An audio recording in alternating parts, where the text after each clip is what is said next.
pwede lang sanang ihinto ang oras. Kasi parang ang bilis. Ang bilis maglaho ng saya. Ang bilis mawala ng gana na mabuhay pa. Punong-puno ng iba't ibang emosyon ang tumatakbo sa isip ko at sa puso ko.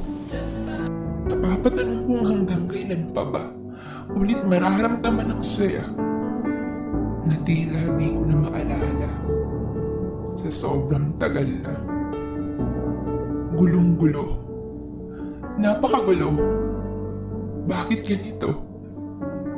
Di naman ito ang nais ko. Ginawa ko naman ang lahat. Pero bakit parang may kulang pa rin?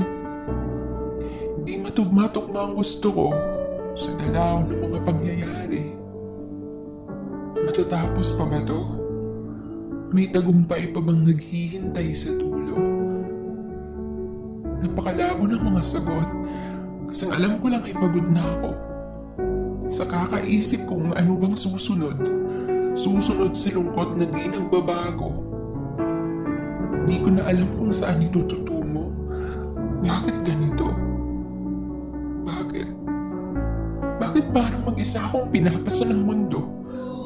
Na di umayo ng bawat anggulo na gusto kong mangyari. Pagod na ako. Pagod na ako sa puntong di nila ako kayang pahalagahan. Sa puntong parang ako na lang mag-isa ang lumalaban. Kasabay ng mga pagsubok na di ako sinusukuan. Araw-araw, ang mga makakapal na ulap ang sumasalubong. Na kahit na gustuhin ko mang makita ang liwanag, na parang ang mundo na ang lumalayo sa akin nito. Nakakapagod na. Kung pwede lang sanang ipakita sa kanilang nararamdaman ko ngayon. Pero di pwede. Kasi di sila sanay na makita akong talunan. Na makita akong luhaan.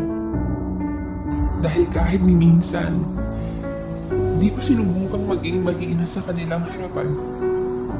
Nakakapagod din pala maging malakas. Nang toto ay durog ng puso mo. Nakakapagod din palang ngiti lalo na kapag sa likod nito ay ang pusong sabik na maramdaman ulit ang saya. Oo, nakakapagod. Pero gusto kong ipaalala sa iyo na may hangganan ng lahat.